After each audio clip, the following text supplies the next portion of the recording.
亲爱的朋友们，欢迎来到微光夜读。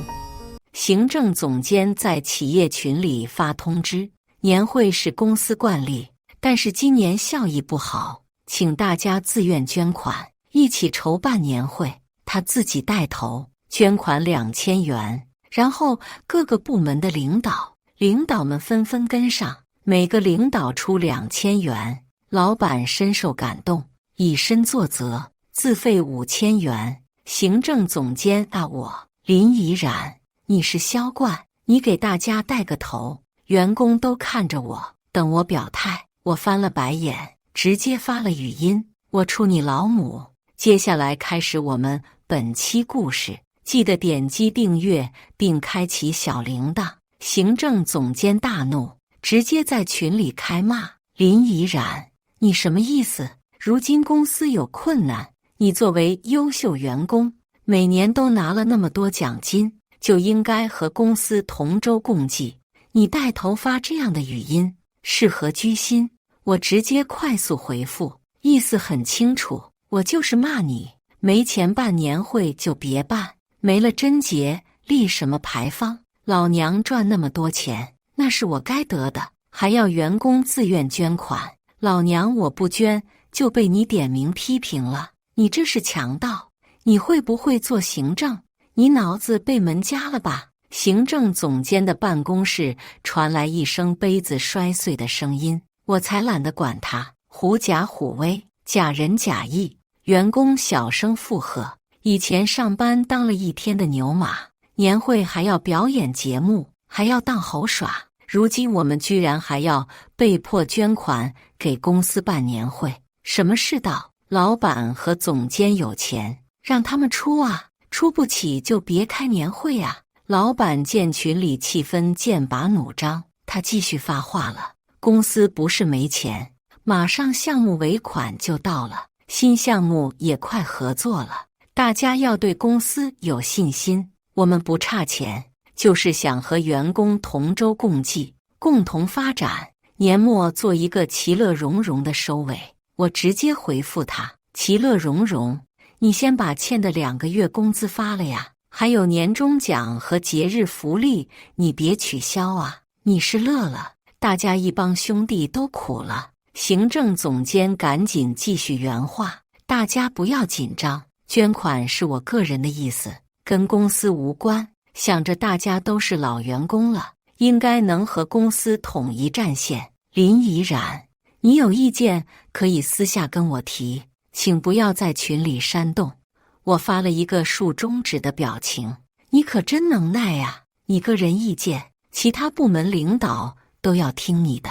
什么时候公司改由你来做主了？别整虚的，你就说工资什么时候给大家发。行政总监绷不住了，他气得在办公室里大骂：林怡然，你就要做刺头是吧？别以为你是销冠，我是治不了你。我一把拉开他的门，冲进去站在他面前，要怎么治？说。行政总监见我气势冲冲，袖子都抡起来了，他吓得后退了一步。你出去！我抱着双臂看着他，我出去不出去又怎么样？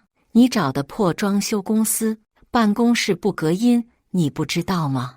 我现在是代表我自己的利益来谈，马上还有1个月就过年了，这工资还发不发了？桌子被我拍得嘎吱嘎吱响，杯子里的咖啡都溢出来了。行政总监踩着高跟鞋，努力把自己的气势提高2分。我要处理年会的事，没时间跟你谈其他的。你不参加年会，公司其他人还要参加呢。我冷哼一声：你这么喜欢搞年会啊？那么喜欢看表演啊？等你死了，让你女儿给你跳大戏，看个够！行政总监脸色一沉，他也猛地拍了桌子：你太过分了！我直接拿出我的手机：过分？能有你过分？手机里放出了一段语音，是行政总监的声音：开放式办公区的装修材料不需要用大牌子，用普通就可以了。有甲醛怕什么？是他们那帮牛马吸，死的是他们，又不是我。你这发票不对，让你加上5万，你怎么一点事都没办好？行政总监脸色大变，何总监，你贪污的事怎么跟公司解释啊？我直接把录音发到了企业群，群里立刻就炸了。难怪上班2个月，我皮肤痒得要死，原来都是用劣质材料。我更惨，我咳到肺出血，领导还说我是自己抽烟抽的。何梨花，你真是一个败类，谋财害命，还敢说把公司当家，你真是想拿就拿呀！老子要是病了，第一个拉你陪葬！行政总监气得手指颤抖，你冤枉我，这不是真的。我冷笑了，是不是真的？要不要叫供应商来对质啊？你故意克扣人家的尾款，人家现在巴不得揭穿你的真面目呢。行政总监慌张坐回了椅子，气势少了半截。你不会以为你做的肮脏事就只有这件吧？我直接把去年年会供应商的聊天记录发到了企业群。去年年会订酒店和会场布置，何总监就贪污了3万块，这是供应商的报价单和最后签的合同。合同签署高级版报价，其实交货货不对版，滥竽充数。去年龙年年会入场的见面礼，竟然是前年派不完的兔年钥匙扣，可见是多么抠门了。员工更加气愤了，我一直都不敢对外说，老子去年抽到的3等奖，竟然是1块搓澡巾。你以为我2等奖就好到哪里去？我 TMD 抽到的是价值4.9元的漂柔洗发水，飘柔，你没看错。我在拼多多上找了很久，才找到了同款，原来钱都入了何总监的腰包里啊！你真可有良心啊！和公司同舟共济，公司就是被你贪到没钱了吧？财务部的员工坐不住了，去年唯一的现金特等奖，他居然做了2个抽奖箱，抽特等奖的时候，里面就只有1个号码，就是他的手下小卓。小卓拿到后还要和他28分账，和总监拿80%。行政总监的脸色跟吃了苍蝇一样难看。你们不要胡说八道，我告你们诽谤！我努了努嘴，指着他的手机，你选择自首还是我们报警找你？我们都签过联结协议的。哦，这协议还是你跟老板倡导的呢？怎么回旋镖打到自己身上了？行政总监脸色涨得通红，他不敢动，也不敢再说话。老板在群里发言了，这是工作群，不要在群里发这些了，有事情好好商量解决。行政总监冷一笑，直接踢我出群，真是搞笑。这就是解决问题的方式。这开放式办公室60多号人，一吼嗓子，大家都听得到。突然，我的助理欧小西站起来，林经理，你不要说别人了，你自己也没做好。我好奇瞪着他，他露出狐狸尾巴了吗？欧小西环顾四周，一脸的正义凛然。我实在受不了了，我要举报林怡然。林经理作为我的上司，他虚报费用，还擅自处理供应商赠送的礼品。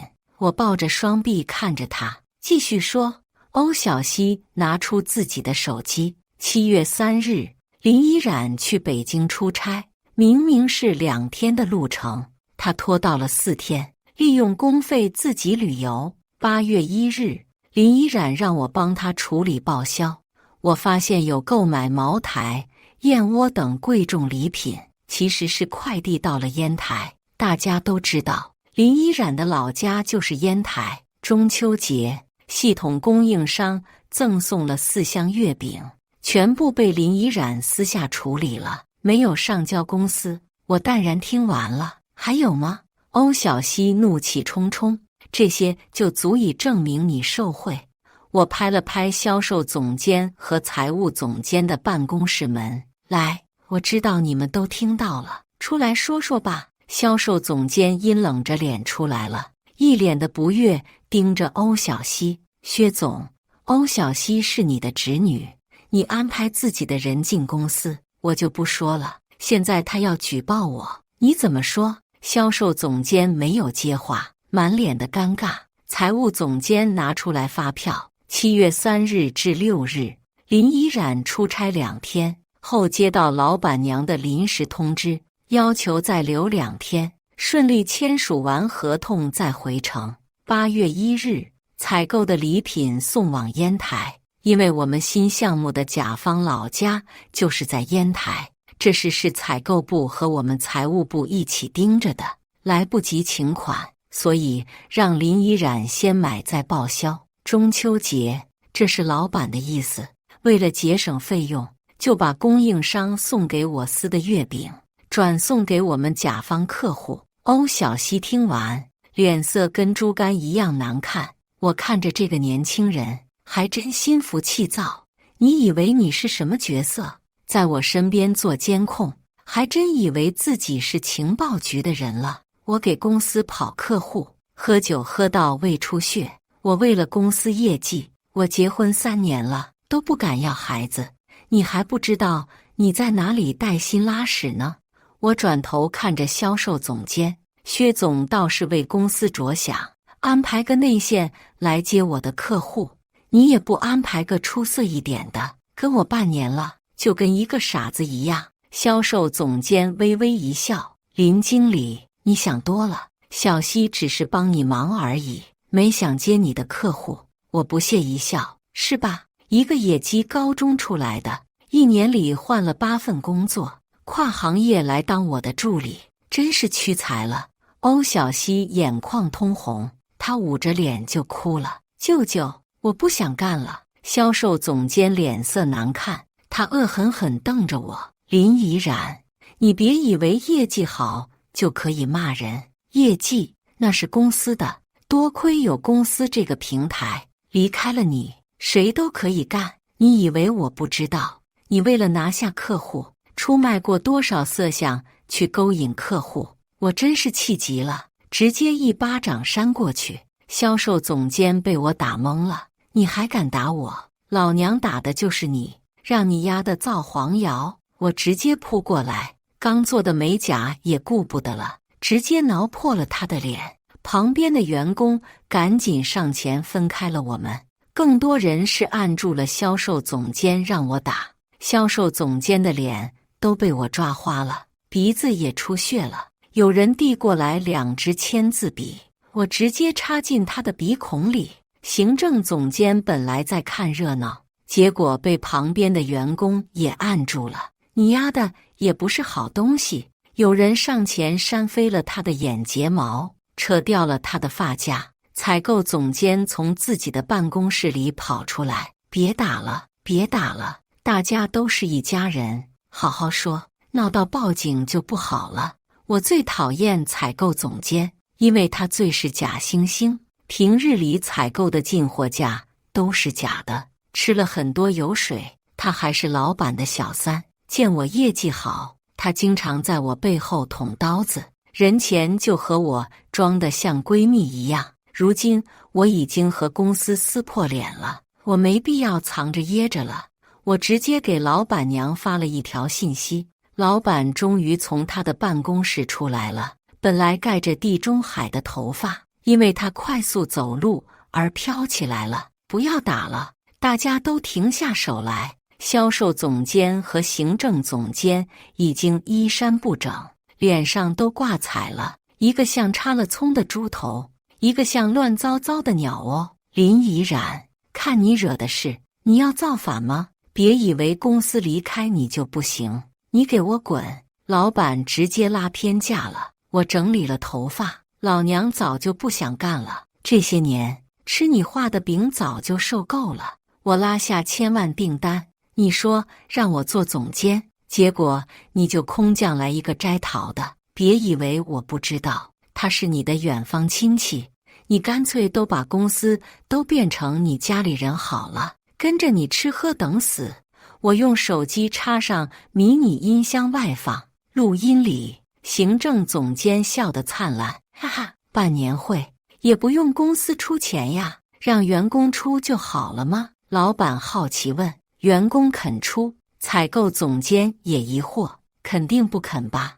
而且搞不好会闹事。行政总监继续说：豪绅先捐，百姓后捐，事成之后，豪绅的钱如数奉还，百姓的钱3/7分成。采购总监恍然明白了，我们几个部门领导先带头，就让员工出，尤其是林怡然赚那么多提成，该让他出血了。录音一出，大家哗然，竟然把员工都当成冤大头了。有员工直接砸了电脑：你丫的，老子一年到头没挣几个钱，天天加班到10点，还要被你们资本家剥削，你们还挺会做戏啊，把我们当大傻子，老子不伺候了。顿时办公室都闹起来了，桌子、椅子、电脑、盆栽都被砸了。你们报警，把你们都抓起来！老板气得直跺脚。我甩出一叠资料来，报警吧，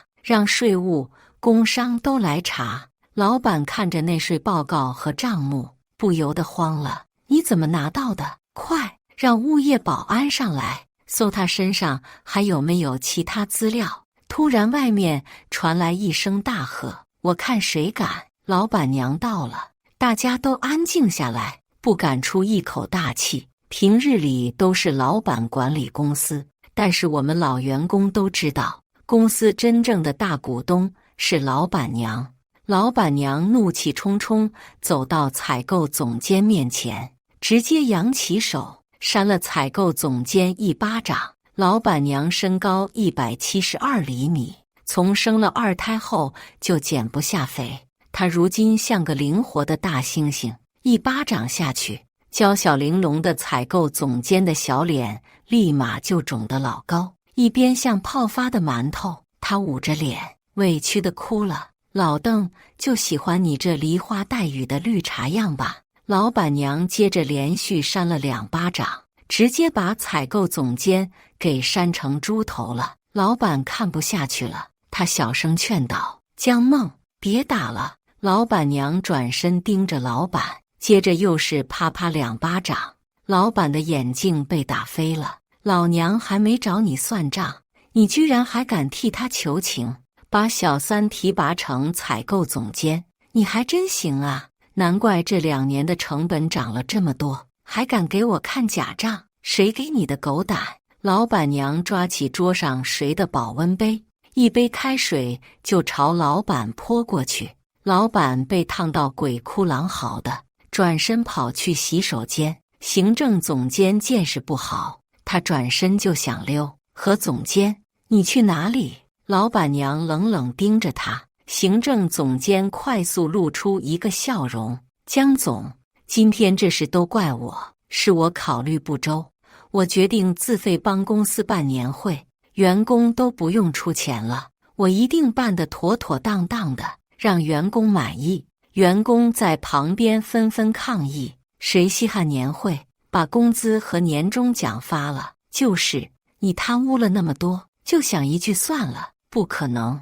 我把早就准备好的辞职信扔到行政总监的脸上，我不干了，该我的工资和奖金1分都不许少。其他员工也跟风，我也辞职，我也不干了。上班没工资还要捐款，这种破公司谁要带谁带。销售总监跳出来，指着大家：辞职可以，项目别想带走，把项目和方案都叫出来，尤其是你，林怡然。我直接把电脑格式化了，桌面上的文件扔进了碎纸机。你有本事就去跟。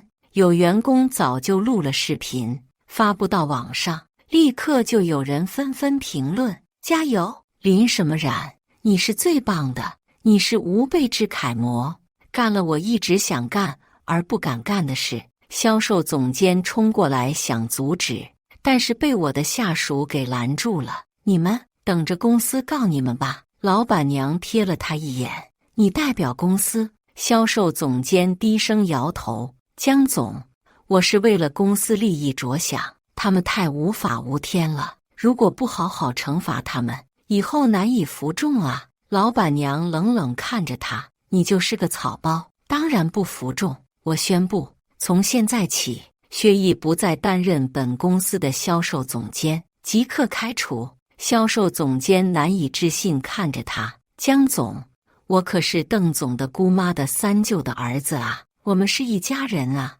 老板娘像看傻子一样盯着他，谁跟你一家人？滚蛋！我生个二胎，休了2年多，公司就被老邓搞得乌烟瘴气。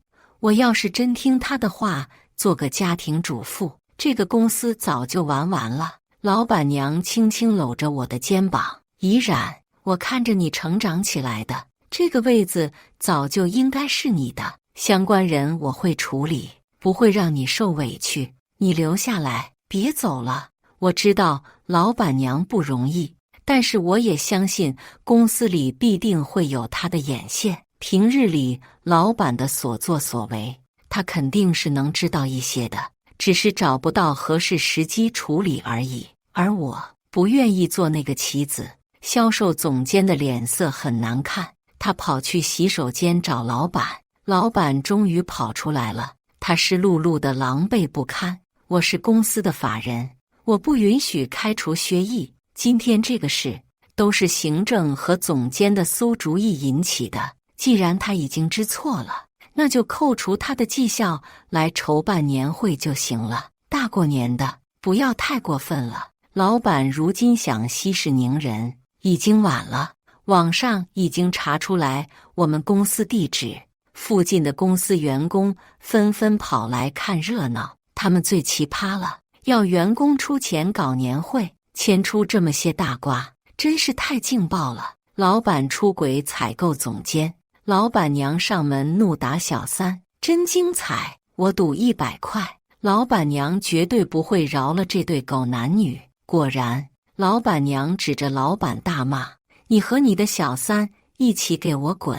老板脸色还是烫得通红。我们不是你想的那样，是误会，是不是林依然告诉你的？他的话你别信。老板娘冷冷一哼，财务总监把一份资料交给了老板娘。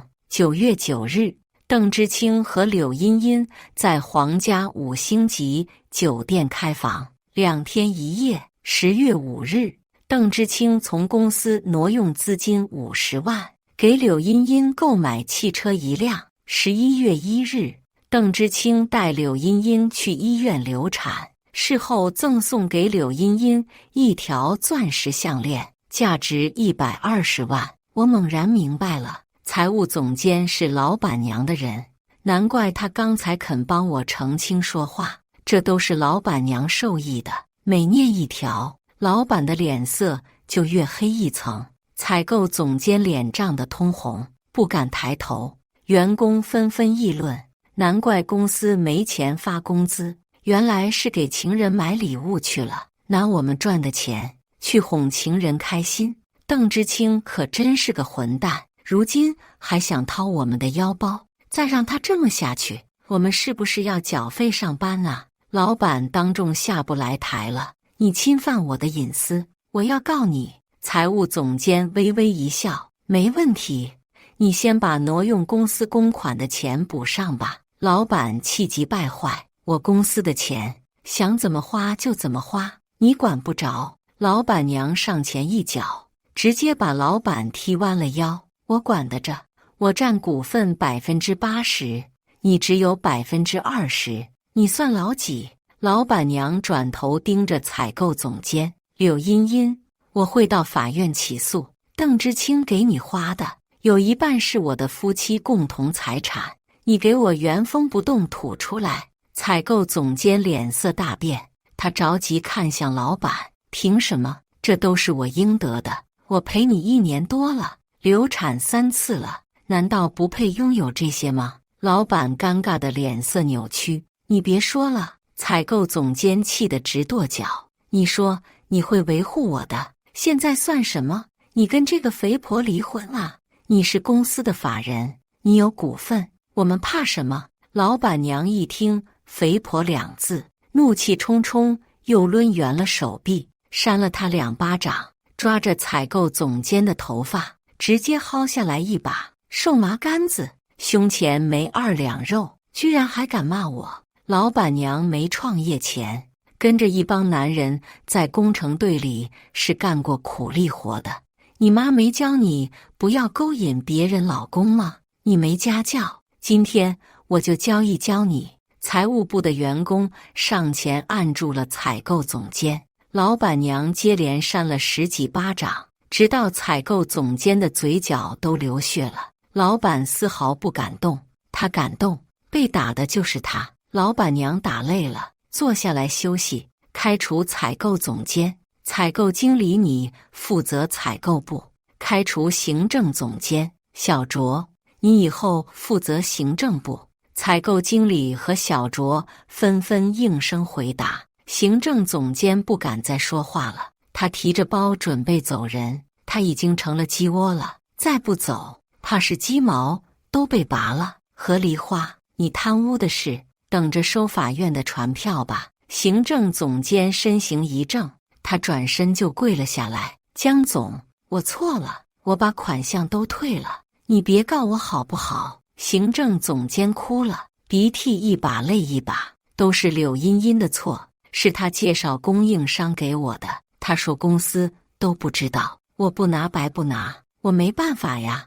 他是邓总的人啊，我不敢不听啊。老板和采购总监脸色更是难看了。本是一条船的，如今船沉了，大家都狗咬狗。行政总监突然指着销售总监，我举报，我戴罪立功。薛总，他还倒卖公司的商机和机密。他说看不惯林依然的业绩很好，所以把他在跟的项目偷偷告诉了竞争对手，谋取利益。这是邓总都不知道，是他自己喝醉后说的。我有录音。销售总监脸色大变，他赶紧也跪下了，生怕慢了一秒。我也能退赃款的，我只是想打压林怡然而已，我没有想过害别人啊。而且那些项目，最后林怡然还是拿下来了，对公司没有任何损失的。我气得上前狠狠扇了销售总监一巴掌，他的嘴巴飞出来一颗牙。难怪那几个月我的项目总是出问题，原来是你！要不是我动用了很多的资源，那些项目就黄掉了。你可真行，居然说我是靠陪睡拿到的！你这个老屁股，你肯卖都没人要。老娘我堂堂正正，身正不怕影子歪。销售总监如小鸡啄米点了点头，默默捡起来地上的牙齿。是我嫉妒，是我小人，可是这不能全怪我，是柳茵茵。她说你留在公司会威胁我的地位，我为了保住职位没有办法。他是邓总的人，我不能不听啊。又是柳茵茵，我狠狠瞪着他，他已经被老板娘打残了，眼睛肿得成一条线了，嘴巴也成了香肠嘴。我不解气，一把抓过柳茵茵的头发。我到底怎么得罪你了？你要这么害我？柳茵茵突然哈哈大笑，但是因为嘴巴变形，她疼得又半路停止笑声。我就是看不惯你，大家年龄一样大，凭什么你在公司地位这么高，个个都夸你漂亮能干，而我就要伺候那个死地中海的老男人，才能勉强得到一个总监的职位？原来不是我的问题，而是他单纯就是坏。老板的脸色变了，被自己的情人当众嫌弃丑陋，真是颜面扫地。老板娘玩味看向老板，这就是你招的兵，个个都是软骨头，你可真能行，上梁不正下梁歪，你给我滚，我们离婚，你准备净身出户吧？老板脸色突变，不可能，我是股东，不可能净身出户。老板指着我和一帮员工，你们合谋要赶走我，想得美，老子打官司都要拖死你们。老板怒气冲冲走了，采购总监在背后跌跌撞撞追出去了。门口的吃瓜群众纷纷拍照，老板捂着脸从楼梯间快速跑了，采购总监可就惨了，跑不动，被大家围住了。不要拍了，求求你们不要拍了，他按下电梯，蹲在地上，把头埋在双臂里。等电梯来了，他如丧家之犬逃跑了。最后，我拒绝了老板娘的挽留，选择离开。我决定自己单干了。我成立公司不到1个月，我的下属也相继从原公司离职了。邓之清把公司给告了，江梦作为另一个股东收到了传票，公司公账将被冻结，大大影响了业务开展。趁着这个机会，很多老客户纷纷找回了我，我们一帮老团队又继续干起来。我们正干得如火如荼时，我们被举报了。工商、税务、消防轮番来检查，我们应付完检查后，门口又被泼了油漆，甚至有一天被扔了粪便。我查了监控，发现竟然是邓之清带着薛毅干的。我给邓之清打了电话，他竟然还承认了，就是我干的。怎么样，你这个忘恩负义的死女人，要不是靠我的公司，你能有今天？我告诉你，想息事宁人，就乖乖给我认错，再分我点股份。我还考虑可以就此停手。我冷冷一笑，你要多少股份？51%。你做梦，那你就等着公司关门吧。我转头就报警，告邓之清勒索。邓之清没想到我居然敢报警，他气得大骂：林怡然，我就算进去了，你也别想好过，薛毅也不会放过你的。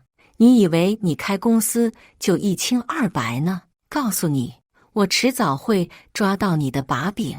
感谢他提到了薛毅，我还没出手，江梦就出手了。江梦把薛毅、柳茵茵和梨花都告了。又是新年，我们在5星级酒店开了年会。